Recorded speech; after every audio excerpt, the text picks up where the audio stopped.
vos, Maxi.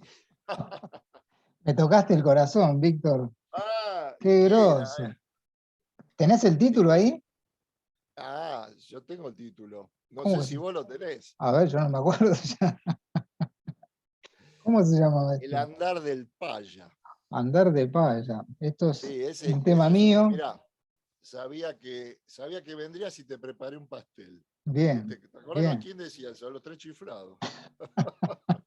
Qué recibimiento para esta charla, ¿eh? La puta. Claro, Bueno, bueno. estamos en el capítulo número 12 de Mis Colegas Amigos, en este caso uno de los grandes saxofonistas de nuestro país, que yo tuve la suerte de hacer varias cosas con él que vamos a charlar, que es Víctor Skorupski. Saxofonista, arreglador, compositor, con una carrera inmensamente grande, tanto profesional como artística. Esa es una beta que me gustaría charlar con Víctor porque es muy interesante, un tipo que se ha laburado todo a nivel profesional y sin embargo nunca dejó de tocar música por gusto, digamos, y ha participado de un montón de grupos muy interesantes, que yo he tenido la suerte de ver varios. Y queríamos charlar de eso, Víctor. Buenas tardes. Buenas tardes, queridísimo Maxi. Bueno, Tanto un tiempo honor que me hayas invitado y me encantaron los programas anteriores que hiciste con mis amigos, con con nuestros Daniel y compañeros. sí, los compañeros. Sí, sí, sí, sí. Estuvo muy divertido. Realmente me enganchaste. Por ahí dije, quiero hacer un programa con vos. Bien, bien. No, fue Bueno, buenísimo. vamos a aprovechar para alargar, digamos, esta charla. En el momento que nosotros nos conocimos, yo te conozco a vos de antes del cuartetazo, porque vos ya eras un tipo famoso, digamos, en el ambiente.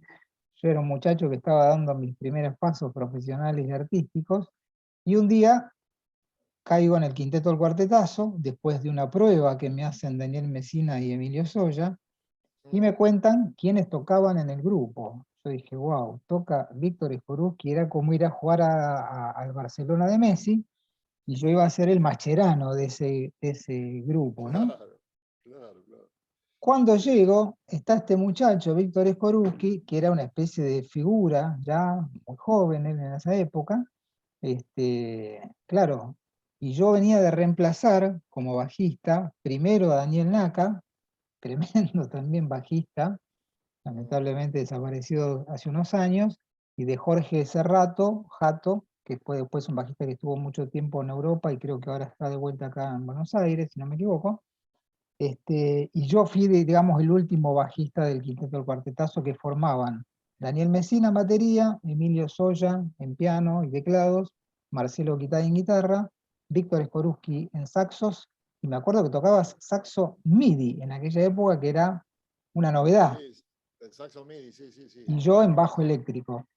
¿Qué recuerdos tenés del comienzo, digamos, de cuando te llaman a tocar? Que el otro día me contaba Mesina que fue un poco Emilio Soya el que te convoca.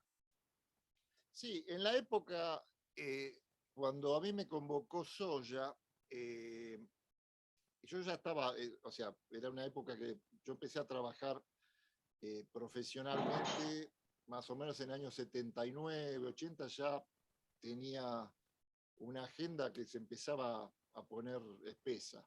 Bien, Gracias a mi profesor. Mi profesor, yo siempre doy las gracias a él, a Arturo Schneider, que fue Arturo, uno de los grandes, Arturo Schneider, el alemán, seguramente el alemán es Schneider. Lo claro, van a conocer como el flautista de Piazzolla, claro. pero tiene una cantidad también una trayectoria increíble. Años, bueno, yo estudié mucho con él la flauta y más que nada la música y todo, ¿no? Entonces era como su mejor alumno. Mira, Y bueno, ¿qué pasaba? Una de las cosas principales que después a todos nos pasó en la profesión es que se iban cruzando los trabajos, ¿no? Se iban cruzando, vos tenías que tocar en un lugar y resulta que salía otro, te salía una gira, bueno, es lo que le pasó a él, que se le necesitaba mandar cambio, ¿no? O sea, de repente estaba haciendo un trabajo, le salió una gira a Japón, y el claro. tipo me dice, mira, me voy a Japón pasado mañana. Me llama un día, así textual, me dice, yo tenía 20 años, Mm, me llama textual, dice, ¿qué tenés que hacer el viernes? Esto fue el jueves. Es gracioso, pero me dice, vos mañana, ¿qué tenés que hacer? Dice, nada, no sé, dice, bueno, mañana viernes te venís al Teatro Astral, dice, y te venís, si tenés un grabador, te venís con un grabador, no sé qué, y te vas a poner atrás de la bambalina en las cortinas. Dice, el sábado tenés que tocar con Susana Rinaldi, sin ensayo. ¿Te ¿Quién gustó? dirigía? ¿Quién dirigía a Susana? Y ahí, mira, en ese momento estaba Colangelo, de director, Colangelo, más Pepe madera, Colangelo. Socorro, o sea, socorro, sí. todos unos nenes habían, bueno, yo no dormía, digo, ¿cómo es esto, no? Bueno, realmente fue así, el viernes fui, me grabé todo, no sé qué, dice, llévate las partes, mañana tocas vos.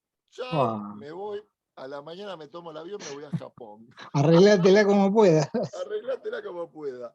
Bueno, yo, imagínate, estaba, viste, con, no Qué sé, locura. 200 de pulsación, era una locura, era No, una no, una locura. responsabilidad. Bueno, Y además con toda agarré la gente carpeta. más, bastante más grande que vos. No, no, estaba Julián Plaza, por ejemplo, entre todos esos tipos, todos unos nenes, orquesta de cuerda, todo así. Yo era el flautista y saxofonista que tenía que tocar ahí, hacerlo solo, Ah, o sea, la flauta no tocaba, por momentos sí, integraba la orquesta, pero la flauta tenía todos los solos, uff, digamos, y siempre tenían un momento de salida cuando la cantante paraba, siempre había alguna cuestión orquestal.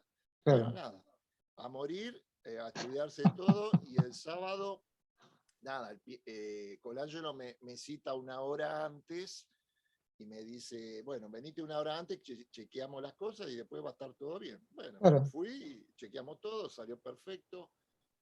Así que bueno, te quedé el domingo, después seguimos la semana siguiente, pum, pum, pum.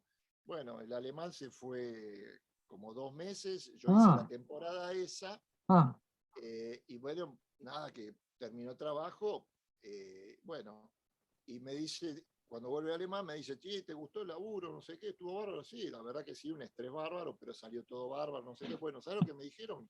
Que vayas vos a tocar, que yo no vaya. Digo, no puedo creer, porque vos ¿cómo? tocás Sí, mejor que el alemán.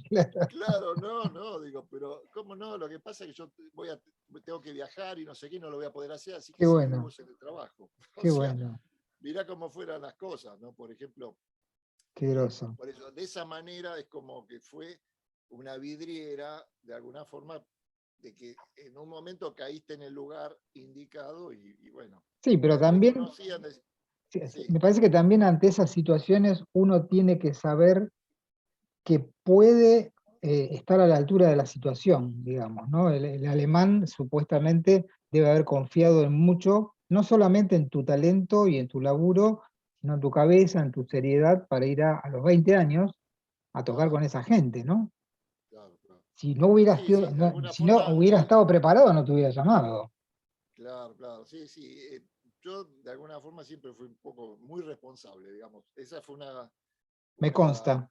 de las cosas fundamentales, ¿viste? O sea, si yo me comprometía a hacer algo, lo iba a hacer hasta el último, iba a dar lo mejor y iba a prepararme para hacerlo, digamos, y Ujú. eso era fundamental.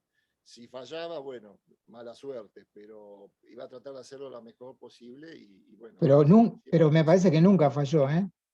Bueno, que uno guarda los secretos, pero bueno, ¿qué va a hacer?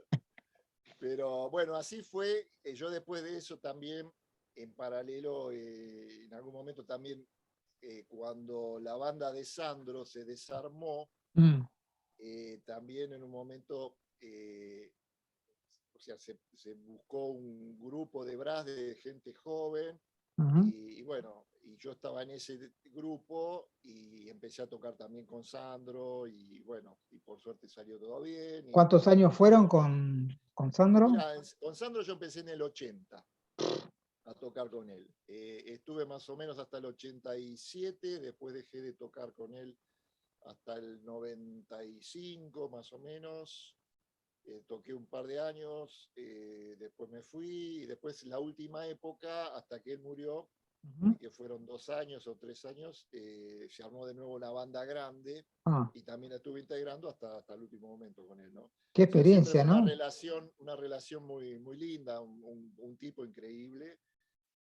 bueno, que de alguna forma también tocar con él era tener chapa, ¿no? Un poco chapear en el sentido de músico profesional y todas esas ¿Quién cosas. dirigía el grupo de Sandro? Y en ese momento estaba Carlos Dátoli, que Ah, era un guitarrista. ujú.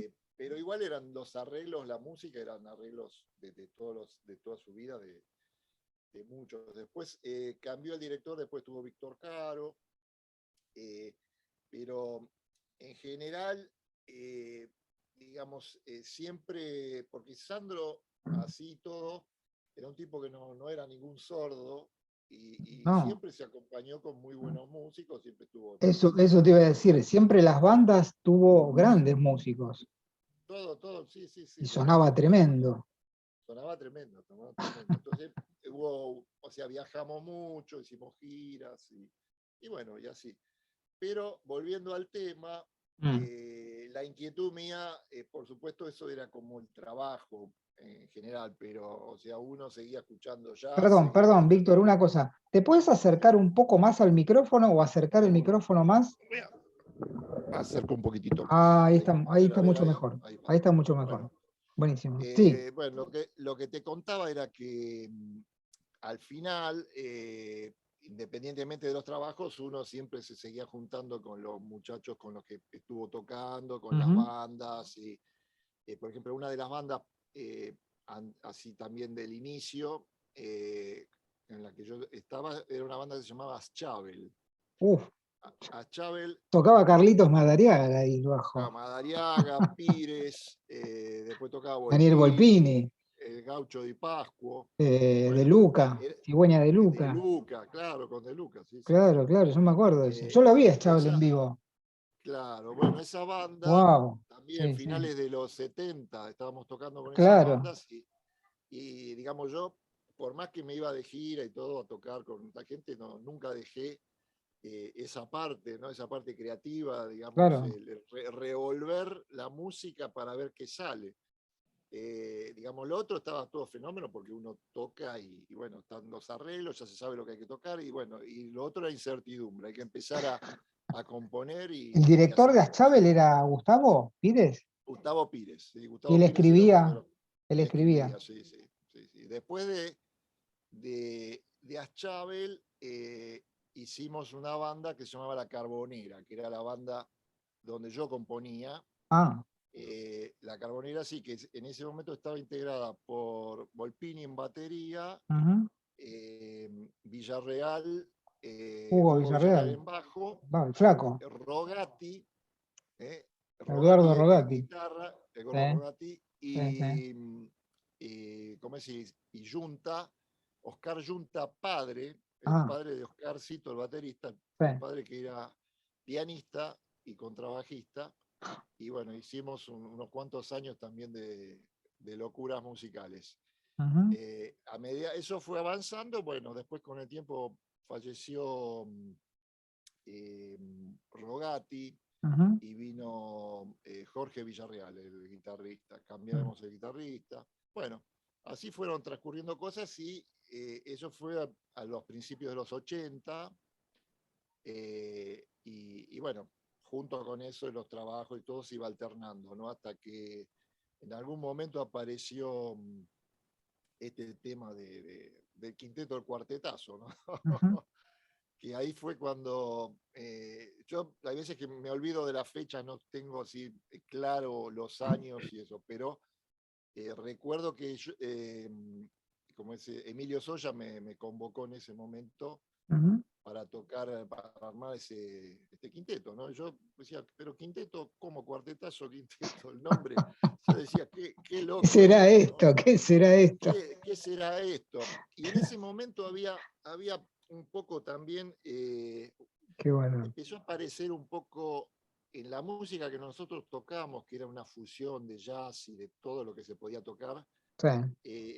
empezó a aparecer un poco la música latina. Y ahí es donde Daniel Mesina se metió un poco. Ujú. Porque lo que nosotros tocábamos con el quinteto Cuartetazo, en ese momento creo que no había ninguna banda que estaba marcando tanto este tema de latino, ¿no? Porque Puede teníamos ser. así sí, tenía unas cosas, o sea, era todo un poquito, las bandas eran más tiradas al jazz o al jazz fusión, Eh, más tipo Lorber, vamos sí, a decir, de o la Spyro época, Gyra, de claro, esa época, de ese tipo de música. claro. Y, por ejemplo, estaba Iáñez, tenía el grupo Touch, Touch. ¿Te acordás de Touch? que tocaba Carlito Madariaga, Carlito Dimitruk, Madariaga también. Claro, claro. Dimitriuk, Oscar Oscar Feldman, Feldman, Muñeco claro, claro, Bravo, un grande, sí, sí. Peiseré, Oscarcito y Peiseré, más claro. madera, Ellos sí, yo los vi tocaban, varias ellos veces. tocaban una fusión más americana. Más Y funk, nosotros, digamos, más funk, claro, claro, una fusión claro, más funk, y nosotros estábamos en una fusión más latina, más que latina. fue un poco la diferencia de lo que estábamos tocando. Porque así como que bandas de fusión americana, funk, había más bandas, pero a Sí. mí me llamó la atención esto que quería hacer Daniel, más por ese lado. Dije, uy, qué interesante, viste, que estaba un poco escuchando también ¿Y qué te Paquito mostraron Rivera. ellos? ¿Qué te mostraron ellos para incentivarte a vos a ir al grupo, digamos, ¿no? ¿Te mostraron algo? Realmente no me acuerdo Ah, qué era, pero me interesó porque, digamos, había gente conocida. Yo a Daniel no lo conocía, mm, sí lo conocía a Soya, lo conocía a Naka, claro, y con Naka había estado tocando en distintos laburos y no sé qué, me claro, parecía, claro. digamos, gente así confiable. Digo, bueno, de acá va a salir algo, algo bueno. No sé, viste, pero digamos, mucha curiosidad, ¿no? En ese momento, yo qué sé. Así que bueno, ahí empezamos con el grupo, ¿no? Qué experiencia, además, yo creo que el otro día hablábamos con Kitai, que me decía que cuando caen ustedes dos, Daniel Naka y vos al grupo, era muy fuerte porque era como entrar en otro nivel de músicos, ya con mucha chapa, ustedes dos, con mucho trabajo encima, con muchos años de profesión y con mucho nivel musical. Daniel no, Marcelo me decía que cuando los escuchó tocar a ustedes dos en el grupo, los primeros ensayos sería, dijo, uy, yo no estoy a nivel para tocar con estos tipos, ¿viste? Me tengo que poner a estudiar, ¿viste? Es como decir, wow, ¿viste? Estás tocando con tipos que tocan mucho mejor que vos y tenés que estar a la altura de la situación, ¿viste? Y a la altura de la situación te pones estudiando, ¿viste? No te queda otra. Claro, claro, claro, claro. Interesante, ¿no? Y Sí, cuando... Sí, dale. no, lo que pasa es que, claro, que nosotros veníamos, Naka y yo en todo caso, veníamos de laburar bastante, viste que, yo qué sé, de hacer cosas de acompañar cantantes, de hacer grabaciones, de... Naka en ese Mucho. momento era un tipo que estaba en todos lados. Yo creo que eh, creo que había tocado en Anacruza, Naka, había ido de cambio Dan de Alberto. Adalberto Sebasco. Claro, claro, Estaba claro. Adalberto Sebasco, estaba el zurdo Reusner, Claro. en ese momento estaba Ricardo Leu, o sea que imagínate los nenes con los que tocábamos en ese momento. Y Naka había estado ahí, yo lo conocía, me parece, que ya habíamos estado ahí o trabajando. Entonces, y en esos lugares había que tocar perfecto, ¿viste? Perfecto. Te pasaban la lupa. Sí, sí, Así sí. Si no que te pasaban a degüello te pasaba directamente. para el otro lado, claro, claro, claro. Qué Y bueno, bueno. era responsabilidad y bueno, justamente toda esa responsabilidad de laburo te hacía sentirte cómodo en otros laburos, ¿no? Digamos, en estas cosas de... Y de alguna forma nosotros aportábamos un poco la cuestión es esa. Yo, por ejemplo, en los grupos, por ejemplo, con la carbonera, todas esas cosas, cómo ensayar, cómo ensamblar, qué tocar primero, era como una manera de optimizar el tiempo Claro. y de saber cómo ensayar, porque hay veces como que uno ensayaba y repetía Sí. y repetía y perfeccionaba los errores al final, Claro, porque, claro, porque vos decís, estoy repitiendo y las cosas siguen saliendo mal. claro, Entonces, claro, claro. no, pará, vamos a hacer bien, entonces esas cosas como que te dan experiencia de ver cómo trabajan otros tipos, ¿no? Una Digamos, cosa que charlábamos tanto con Daniel como con Marcelo es que en vivo la banda era aplastante, era claro. muy, muy pesada, digamos, el sonido, el touch de todos nosotros en aquella Sí, sí, época. sí, sí, sí. Y convengamos que no ensayábamos tanto, para una música tan compleja como esa, y sin embargo la gente que nos ha visto de afuera, digamos, siempre me recuerdan el impacto que les causaba el quinteto, porque era muy power, digamos, ¿no? Sí, sí, sí, sí, sí. Había bastante precisión en cómo se tocaba Y una la figura. Sí, música había dificilísima. difíciles, sí, sí, sí, muy difícil. Sí, porque yo creo que Daniel también, él, digamos, tenía toda la energía y, y las ganas de armar cosas, y él también se iba puliendo a medida que iba componiendo también. Habían cosas que al principio venían en el papel y estaban como, todavía no estaban armadas, no estaban terminadas, maduradas, ¿no? Claro, claro. Y después se terminaban madurando, por supuesto, en los ensayos y todo. Pero se notaba al principio en él, yo notaba que el tipo tenía un talento importante, y le faltaba esa maduración, pero digo, bueno, acá hay que darle una mano, de alguna forma. Claro, Entonces yo de alguna cosa trataba de meter algún algún bocadillo bocadillo. para mejorar, claro, Claro, esas claro. cosas, y bueno, finalmente funcionaba, ¿no? Y después con el tiempo él ya mismo fue entendiendo y puliendo mucho más toda la cuestión. A todos nos pasó eso en realidad, ¿no? Yo creo que la Eh, banda, por lo menos en el tiempo que estuve yo, que fue la última parte, que habrán sido unos 3 años, calculo, más o menos, si no me equivoco, sí, pegó un sí, salto ya de estaba calidad redondita. grande. Sí, ¿Cómo? sí, sí, sí. Estaba redonda, sí, sí, Claro, estaba cuando yo funcionando. entré ya la banda sonaba y después cuando yo, digamos, ya empiezo a tocar y empiezo a ensayar y empiezo a entender la música también, Claro. wow, tocar en vivo era una experiencia de una adrenalina de la puta madre, me acuerdo, porque Sí, era sí, sí. música al borde. Al Estamos borde, siempre sí. al borde de caernos y nunca nos caímos. El otro día escuchaba los videos que yo tengo en mi canal de YouTube, que me los puse a ver para recordar algunas cosas, y era muy complicado lo que tocábamos. Los Sí, ensambles de guitarra y saxo eran dificilísimos, las melodías que tocaban ustedes dos todo, con todo. Marcelo eran un moño, las cosas, las precisiones rítmicas que yo tenía que tocar con Daniel y Emilio en la base, digamos, Sí, era muy complejo, digamos, rítmicamente y muy rico, además artísticamente, ¿no? Y además esa mezcla de géneros, me parece que esa era la otra cosa que le daba un color muy interesante con lo que vos decías antes de la cosa latina, de la cosa sí. candombera, de la cosa folclórica argentina, Folclórica, sí. de la chacarera, de la samba argentina, que le daba un color muy particular. Y el otro día contábamos con Daniel y también con Marce, de que en esa época había una camada de gente que estaba más o menos en la misma línea, Alfombra Mágica, Claro. Dino con Alfombra Mágica, Semblanza, el grupo que Sí, sí, tenía sí. Snager con Abel Rogantini, y bueno, los predecesores de eso que fueron Manolo Juárez, Mederos, Alchurrón, Claro. Waldo de los Ríos, que creo que fue uno de los Waldo de primeros, los Ríos, claro. Eduardo Lagos, viste, que fue toda esa gente que inició ese camino que seguimos nosotros, digamos, y después siguió otra gente, ¿no?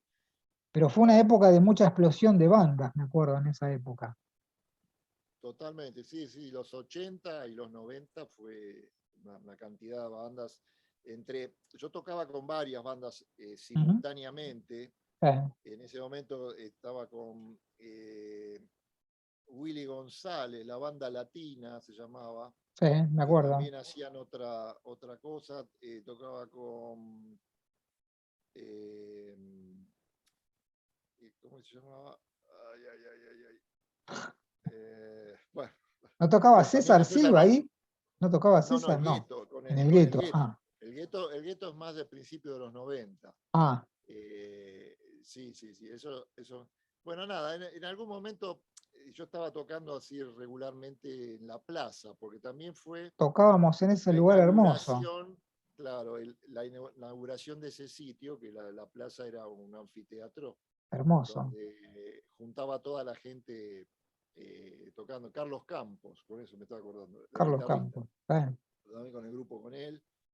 Y bueno, era un lugar que estaban todas las bandas ahí de fusión y después había cantantes y todo, pero la música instrumental sobre todo, que era una gran cosa, que hoy lamentablemente, o sea, por supuesto no es que ha desaparecido la música instrumental, pero como que se fue corriendo, ¿no? La música cantada para la gente común, digamos, cada vez ocupa un porcentaje mayor, ¿no? O sea, la música instrumental cada vez la escucha menos, ¿no? Yo estoy convencido que no es el caso nuestro, quizás los músicos, por Sí, supuesto, escuchamos mucha música escuchamos instrumental. mucha más cosa instrumental, Sí. pero la gente común antes tenía acceso a la música instrumental y hoy cada vez hay un poco menos de acceso a eso, lamentablemente. O sea, todo está medio como tomado por el mercado de la música cantada, las Claro. canciones, las letras, todas Una esas cosa cosas. para destacar de la plaza, del Paseo de la Plaza de aquella época, que tenía una programación diaria feroz, porque eran Feroz. conciertos, me acuerdo, al mediodía y a la tarde.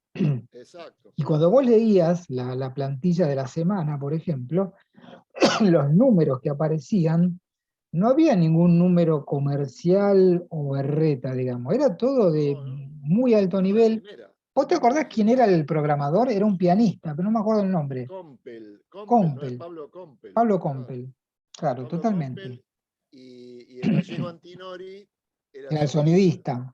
el gallego. Yo me acuerdo el sonido que había, las cajas Maestro, de maestro. retorno que había, Claro, no tremenda. existía micrófono, todo, era una cosa, era un sueño era el único lugar donde se podía tocar con todo, toda la técnica puesta, con buen sonido, para afuera, para Para adentro. adentro, sí, sí. Era, digamos, era un regalo, porque imagínate, en esa época, estamos hablando de los 80, Final de los 80. claro, la tecnología puesta toda a servicio de nosotros de tocar, llegabas y tenías todo Y además que perfecto, armaban, yo me acuerdo que armaban todo muy rápido, eran muy efectivos claro. los tipos.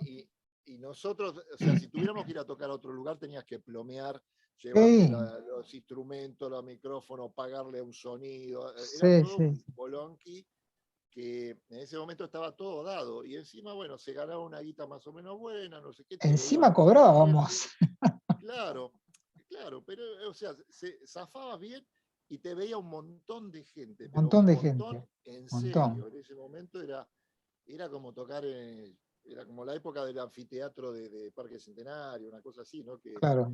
Que también, pero esto era todos los días. Yo qué sé, en el Parque Centenario tocabas, no sé, viste, 2, 3, 4 veces por año, No, y esto no. era todos los días. Nosotros con el cuartetazo no recuerdo cuántas fechas hicimos, pero unas Sí, sí, cuantas. Yo me acuerdo de haber tocado con frío, con calor. tal cual. Me acuerdo con campera, toqué un día del frío que hacía, Sí, no sí, podía mover los dedos del frío que hacía. Porque sí, sí, sí. contémosle a la gente que este era un anfiteatro que estaba en aquella época, que ahora hay un boliche, me parece, que era al aire Ah, libre. Entonces, Montevideo y Sarmiento. claro, claro, que cuando estaba lindo el tiempo era hermoso, pero si llegaba a Sí, ser sí, frío, mamadera. sí, sí. Yo me acuerdo de haber tocado con los guantes cortados los dedos, Con los guantes ¿viste? cortados. Claro. Y me congelaba tocando Sí, esos sí, temas. Había solos que no podía tocar, ¿viste? no se Eran podía tocar, claro. el negras era el solo, pim, pum, pum, pum. Claro, porque no podía tocar corcheas, porque los dedos no respondían. Sí, Qué sí. buena época, ¿no? Sí, sí, realmente sí, sí, sí, bárbaro todo, Muy todo. interesante. Y este grupo, que en realidad nunca terminó de morir, vamos a contar por qué. Si bien Dani se fue a Alemania en el 91, nosotros, cuando Daniel vuelve cada tanto, seguimos tocando, los cuatro, Marcelo, Daniel, vos y yo, y sigue sonando con la misma energía y con la misma onda, y creo que con la ventaja de la madurez que nos da el También, hecho de tocarlo con un resto que quizás yo por lo menos en aquella época no tenía, y hoy por ahí sí un poco más, entonces lo disfruto mucho más. sí, cada uno sabe cuál es su trabajo, ¿no? O sea, no está apremiado por la presión o la novedad. Uno ya está todo maduro, nosotros estamos maduros, Bastante. eh, bastante ya. Y bueno, y la música está madura también. Entonces, eh, cada vez que nos encontramos, que es una gran cosa. Es tremendo cómo suena, ¿eh? Tremendo como suena, sí. Aparte, esa vez que vino con los dos músicos Los alemanes, alemanes. Oh, fue tremendo. también cómo tocan estos tipos, son muy, muy buenos, ¿no? Muy Y de bueno. alguna forma le costó conseguir aquellos que quiero que toquen como a él le gustaba, ¿no? Al principio Daniel contaba que no era tan fácil, ¿no? Enseñarles a ellos esa No, música, ¿no? Porque ellos la tocan de otra manera, otra soltura, quizás están acostumbrados a tocar otras cosas, ¿no? Y bueno, hasta que se amoldaron y empezaron a tocar. Después los que vinieron estaba excelente, tocaban bárbaro. El bajista y el pianista, el muy bajista y el bueno. pianista, sí, sí, sí, Pero me muy, parece muy que buenos. Dani tuvo ahí un laburo de educación musical grosa con ellos Claro, dos, ¿no? Enseñarles claro, el ritmo de la chacarera, por ejemplo.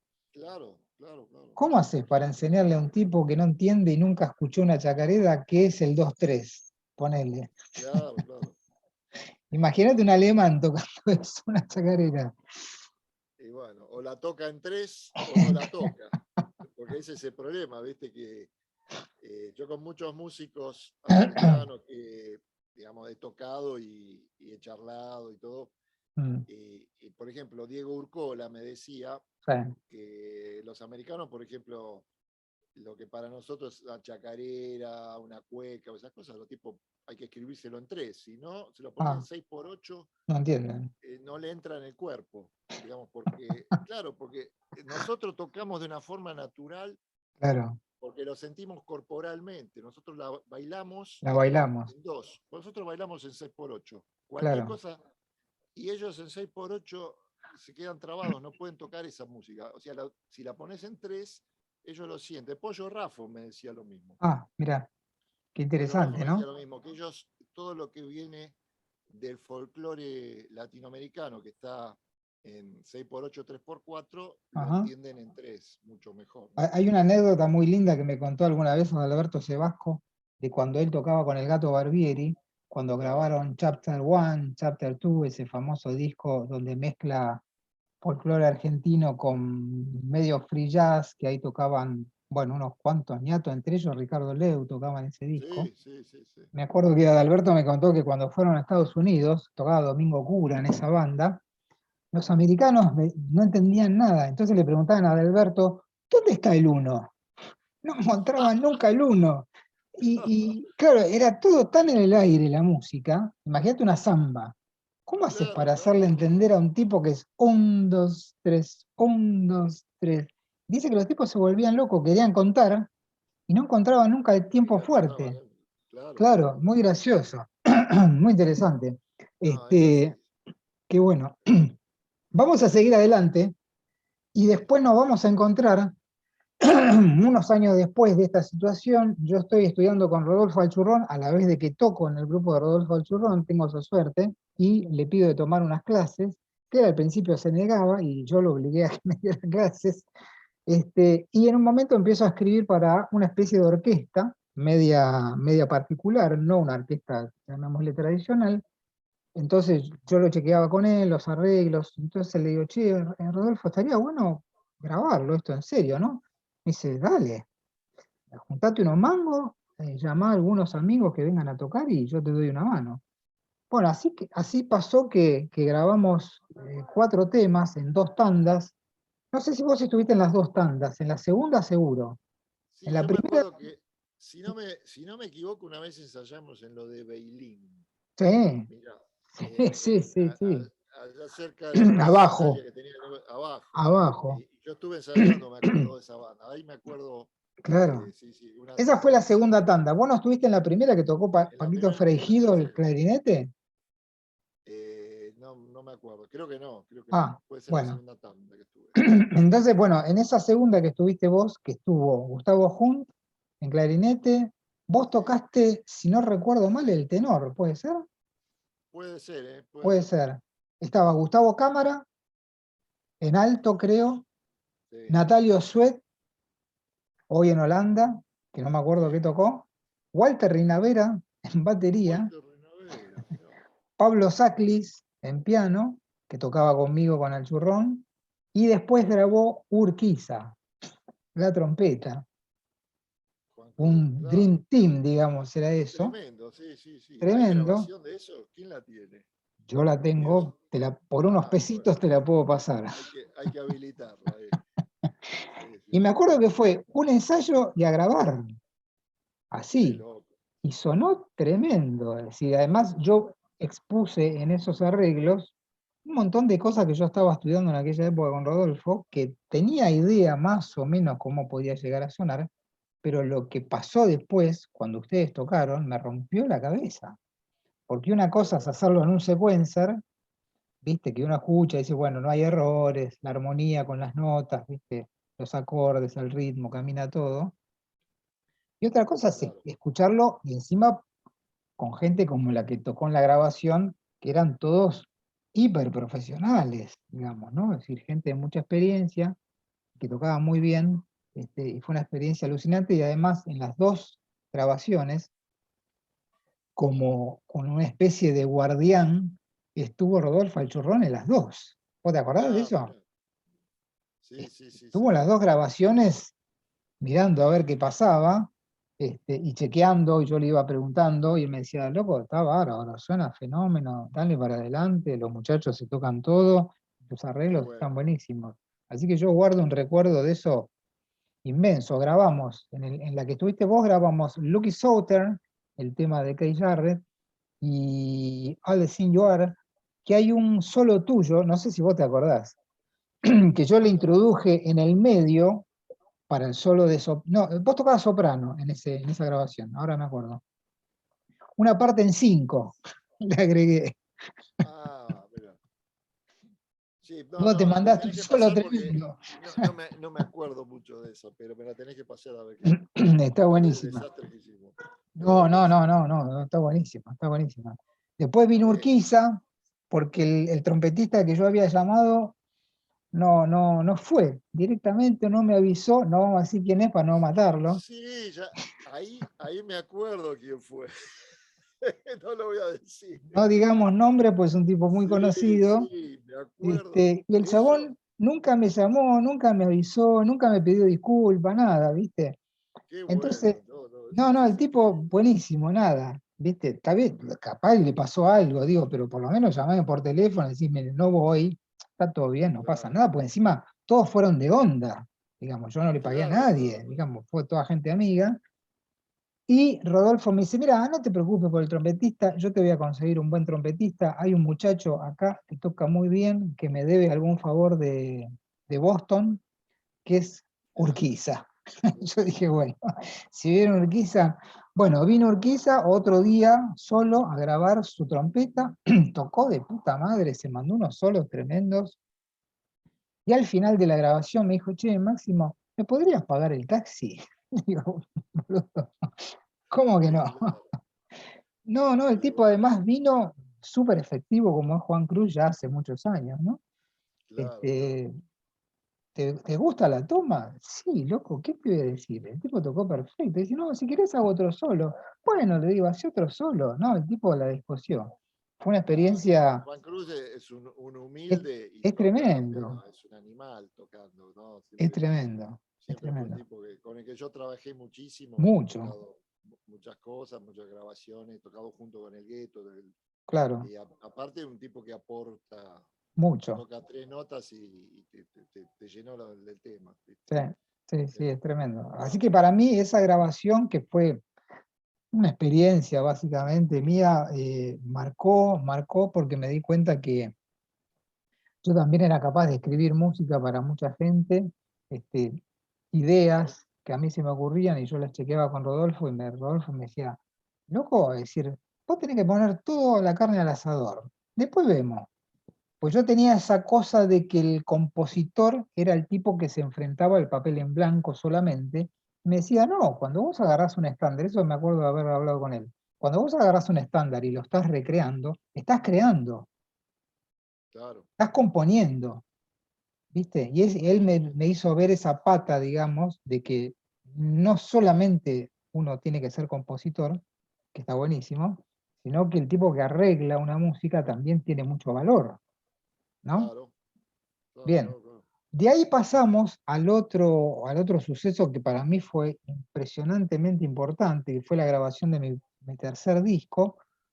En el primer disco graba Natalio Suet, muy joven. En el segundo graba Mario Serra, que había estudiado en Boston también, que ahora vive en Boston también. Y en el tercero te llamo a vos para tocar, con mucho miedo. Digo, Uf, no no, para mí un honor era eso. me va a sacar cagando este muchacho. Y me dice, No, no, no, y vénganse a ensayar a casa. Así que ensayamos en tu casa, ¿te acordás?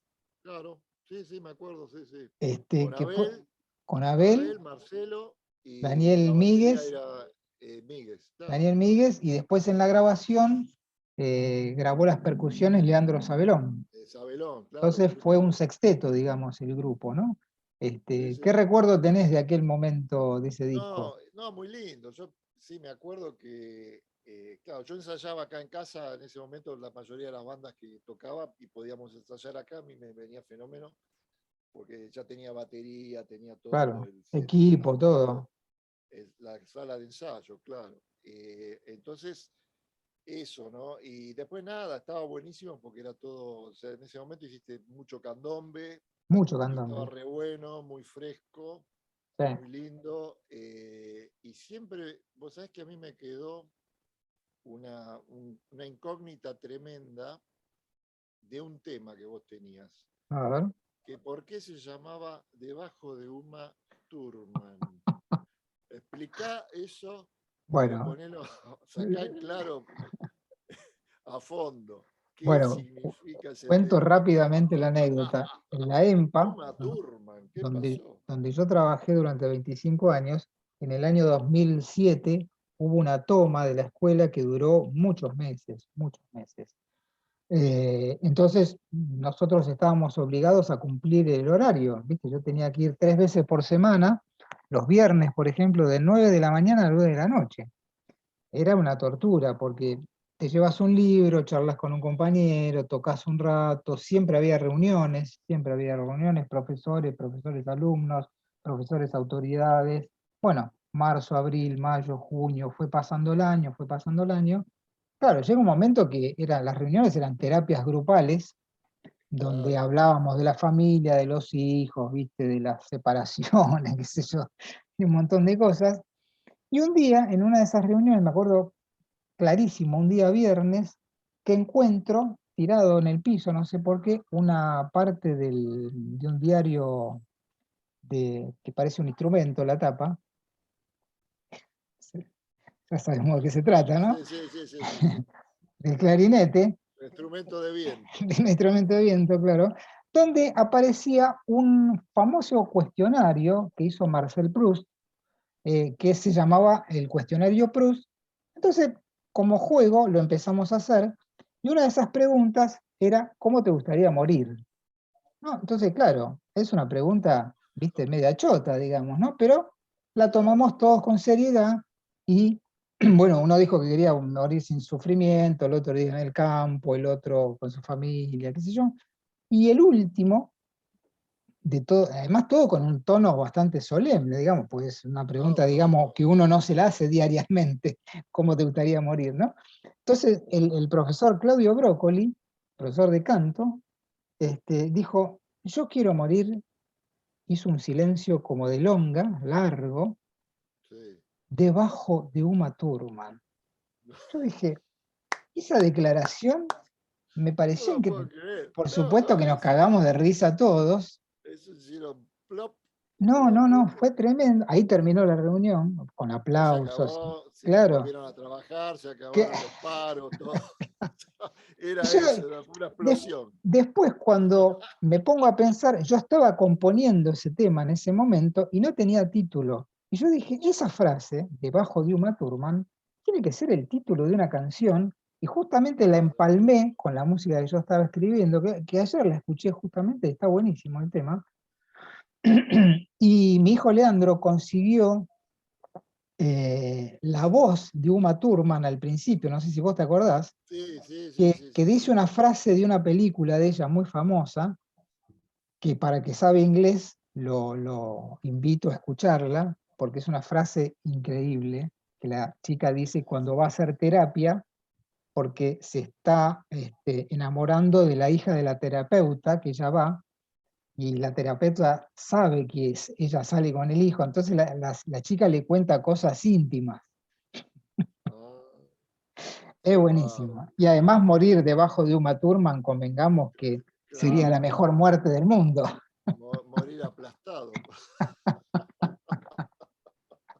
Es muy bueno, es muy gracioso. Bueno, ese tema era una cosa así, una curiosidad que yo tenía que, Mira, mira, recién hoy se revela la curiosidad de después ese de tema. O años. sea, nunca me animé a preguntar por qué Ah, tampoco. mira.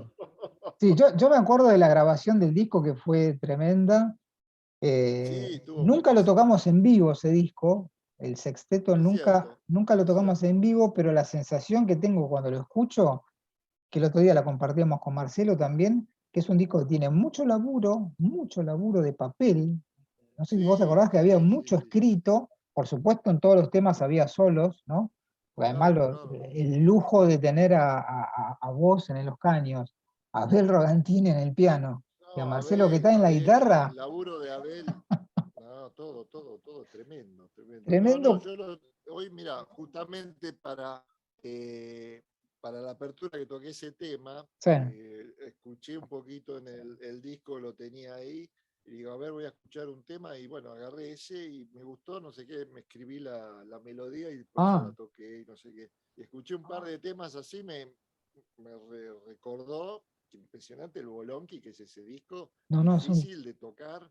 Hoy Sí, sí, habría que sí. ponerse a ensayar, ¿viste? ¿En serio? No, no.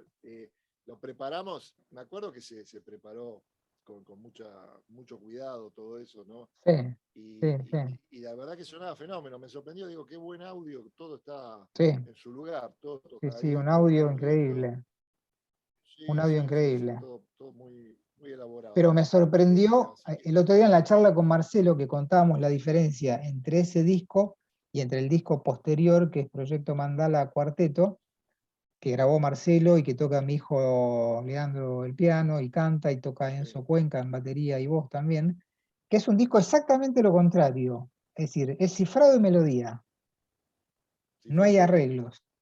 Digo, no escribo más nada. Claro, y salió una cosa muy fresca y muy distinta a ese disco que tocaste vos, Es cierto, sí, que sí. está muy Sí, sí. estructurado todo, hay mucho papel, hay muchos arreglos, muchos contracantos, ¿viste? Cosas que suceden, instrumentos que salen y Es cierto. entran. Lo que pasa que en general, cuando uno se dedica a componer y en un proyecto y empieza, decís, o elegís un camino o elegís el otro. Digamos, o me conecto con los músicos, los dejo que toquen y hacemos Claro, algo grupal y sale lo que sale en el momento, que es lo posible, o decís, bueno, pongo toda la batería compositiva y voy al detalle y claro, bueno, eso es lo que pasa siempre. De alguna manera, si uno, cuanto más gente tenga, es más complicado conectarse, vamos a decir, entonces claro, tiene que claro. escribir más. Y cuanto más papel Con hay, menos gente, peor. digo, claro, claro. Yo qué sé, haces un trío de Jarrett y nada, ni saben lo que van a tocar, ¿viste? El trío de Jarrett se junta y dice, bueno, Tocan, se miran así y empieza uno a tocar y bueno, claro, suena una cosa increíble, claro, pero es claro. otro origen, ¿no? O sea, Ujú. la cosa empieza por otro lado. Es decir, es como tantas veces de pibe nos juntamos a improvisar, decís, Claro, bueno, vamos a improvisar, no sé, ¿viste? No sé, empecé a tocar claro. cualquiera, ¿viste? Por Y eso empiezan a Marcelo, aparecer cosas. por eso Marcelo remarcaba esta cuestión de que el cuarto disco mío, digamos, solista, fue grabado de una manera absolutamente distinta, es decir, cifrado, melodía, Y es válida totalmente, y sí, vamos a sí, ver qué sí, sí. sale. Y la verdad que ayer estaba escuchando algo y es un disco también muy distinto al otro, al tercero, pero muy fresco, muy livianito, ¿viste? Suena todo muy, muy fresquito. Y en vivo, que Claro, tuvimos la suerte de tocar varias veces, sonaba de esa manera. Interesante. claro, claro, claro. Che, Víctor, antes de Sí, terminar, sí, que parece que ya, decime. no, pero ha pasado casi una hora ya de la charla, me Uepa. gustaría preguntarte por la cantidad de discos que vos has grabado en tu carrera profesional y si querés nombrar No, algunos. no tengo ni idea. No, realmente, o sea, hablar de discos, de sesiones, con gente que he grabado, Por ejemplo, tira un par de nombres. no sé, por decirte, con Fito Páez, Ah, yo qué sé, los discos con Fito, con la dirección de Villavicencio, ujú, disco con Mercedes Sosa, con wow. yo qué sé, los Piojos, Silvio y los Persas, digamos de lo último, Sí, ¿no? sí, sí. He grabado también con Lerner, yo qué sé, con Sandro, por supuesto. Claro, claro. Eh, no, no, sinceramente en este momento no tendría que mirar la lista, pero Ah, estoy tirando nombres. ¿con Anacruza llegaste a No me grabar? acuerdo.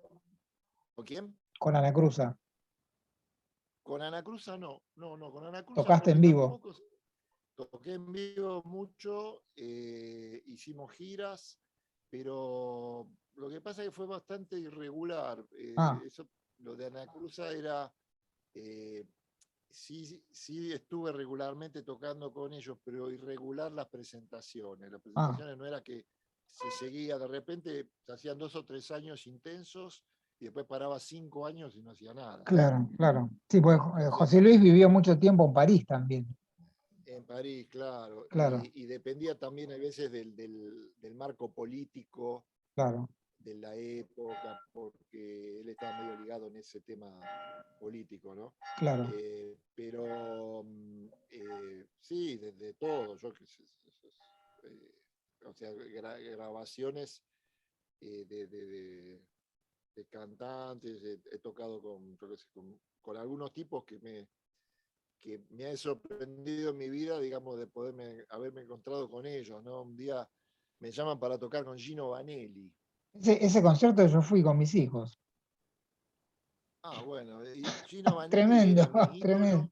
tremendo. Cuando yo tenía 18, escúchame esto te cuento, yo estaba tocando en una banda, tenía 18 años, tocaba en un boliche que se llamaba Marrakech, un boliche, Sí. tocábamos con una banda que se llamaba Zanzíbar, una banda con tres vientos, un cantante impresionante, y una banda que hacíamos covers y todo, pero bastante bueno, ¿viste? Álvaro Cañada era el cantante. Ujú. Y, y vos sabés que en ese momento empezó a surgir, empezamos a escuchar a Stevie Wonder, empezaron a aparecer esos tipos, digamos, como potentes, ¿no? Y el DJ de ese lugar lo tenía Gino Vanelli. Nosotros nos moríamos escuchando en el año 70 te estoy diciendo 75, Ah, 76, sí. a Gino Vanelli. Decía, esto era marciano, era de otro planeta escuchar eso. Lo que tocaban esos ñatos, Lo ¿eh? que tocaban estos tipos, dice, ¿dónde salió esta banda? Todo el mundo sorprendido. Bueno, y un día, no sé, Te- viene a Argentina y me llaman para tocar con la banda Gino Vanelli y digo, no puedo creer. Esto es ¿Ensayaron? increíble. ¿Ensayaron? Ensayamos, hicimos una prueba de sonido Ah, al mediodía y ah. tocamos a la noche Con Richard Nunn, ¿no? En trompeta. con Richard Nance, sí, sí, sí, con Más Richard. madera. Y nos mandaron la música por mail Claro, y claro. las pistas, dice, mira, esto es así, pa. Nos encontramos en el escenario, la prueba de sonido a tal hora, no sé, había un repertorio de 30 temas, pasamos 10 temas, le Ah, encantó, no sé qué, dice, bueno, nos vemos a la noche. Dice, pero faltan 20 temas, dice, bueno, lo tocamos a la noche. con Bueno, Gino Vanelli, loco. te cuento, por ejemplo, Wow. la otra que a mí me pasó, que también es una anécdota interesante para contar, es la orquesta de United Nations, la de Paquito Rivera, Sí. cuando la orquesta esta, que estaba Sandoval, estaban todos, Berroa, estaba Ah, Paquito, vienen de gira, tenían una gira por Latinoamérica, Brasil, Uruguay, Argentina, Chile, y tocaba Gillespie. Gillespie era el líder de la ujú, banda. sí. Gillespie se muere. Dizzy Gillespie, eh, ¿no? Aclaremos. No, no, por supuesto. Aclaremos. Hay otro.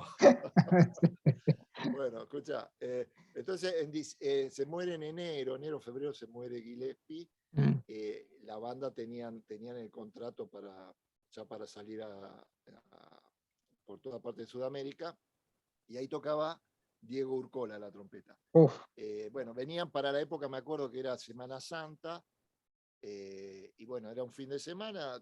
Yo en ese momento tocaba con un cuarteto de saxofones, siempre nos juntamos y escuchábamos toda esa música y todo. Entonces dijimos, bueno, vamos a sacar entradas para ir a ver a Paquito, ¿viste? ujú, A la Big Band, todo esto. claro, claro. Entonces sacamos 4 entradas, vamos los 4, a ver, nos encontramos en el Teatro Ópera, o Gran Rex, no, Ópera creo que era. En el Ópera, no sé, a las 8:30, a las 9 empieza. A mí me llama el día anterior, me llama Diego Urcola desde Brasil y me dice, Polaco, ¿podés tocar mañana con Paquito? Que no sé qué, por qué, cómo. Me dice, no, tenés que tocar el primer alto con la Big Band, porque Paquito tocaba el primer alto, pero Ah, como murió Gillespie, tiene que ir adelante y dirigir y uh, pararse. Entonces, bueno, y lo hizo en Brasil y era un quilombo, se volvió loco, no podía tocar ah, el primer alto y dirigir y todo. Así claro, que claro, claro. él se va a parar adelante, necesita un tipo que toque el primer alto de la banda y él se queda adelante. Ah, Bueno, fenómeno. ¿Cuándo nos vemos? Nos vemos mañana al mediodía, ensayamos, a la noche tocamos. ¿Viste cómo son las cosas? Ensayaste, tremendo, nada, a la noche tocaste. qué tremendo. Y lo gracioso fue que a la noche toqué y como yo tenía la entrada, se la di a mi mujer. Claro. Entonces, mi esposa fue a verlo y cuando se encuentra con mis otros 3 compañeros, la anécdota fue que llega y le dice, ¿y vos qué haces acá? Dice, pero si tenía que venir Víctor, dice. No, No, dice, tenía un laburo, dice, siempre hace lo mismo, dice, tenía un laburo y dejó de venir, dice, pero ¿cómo no va a venir a ver la banda esta? Dice, y te mando a vos, dice, sí, sí, es un salame, le dice. Entonces se reía, entonces ya una vez que ya se habían sentado las butacas, todo no sé qué, y abren el telón y empiezan a aparecer los músicos, aparezco yo, me siento ahí, y mi claro. mujer me cuenta que mis compañeros me miran y dicen, Qué, dice, lo que qué estoy viendo yo, parecido. ¿puede ser o no puede ser? Ese polaco que está sentado ahí, dice, y fue bueno, Tremendo, me han puteado de una manera así qué bueno, astronómica, ¿no? Mi mujer se tremendo. cagaba de risa, todo bueno. Qué buena Para anécdota. mí fue un honor, fue una cosa, una Imagínate, sorpresa, ¿no? O sea, imagínate estar tocando con esos monstruos, ¿viste? Pero bueno, tremendo. Bueno, Víctor, así nos que bueno. quedamos sin tiempo. Te Bueno, dale. agradezco enormemente haber recordado todo esto, nuestras épocas del cuartetazo, el disco mío, tan querido, el tercero, y tu Sí, sí, enorme sí. carrera musical, artística, gigante. Así que te Bueno, mando un para abrazo mí, enorme igual, igual. y Sí, te para mí también es agradezco. un honor y me encantó la charla esta y bueno, Dale, seguramente por ahí nos juntaremos en otro momento más. Dale. dale. Esto fue el capítulo número 12 de Mis Colegas Amigos, en este caso el querido Víctor Skorupski. Un abrazo grande, Víctor. Abrazo grande. Chau, chau.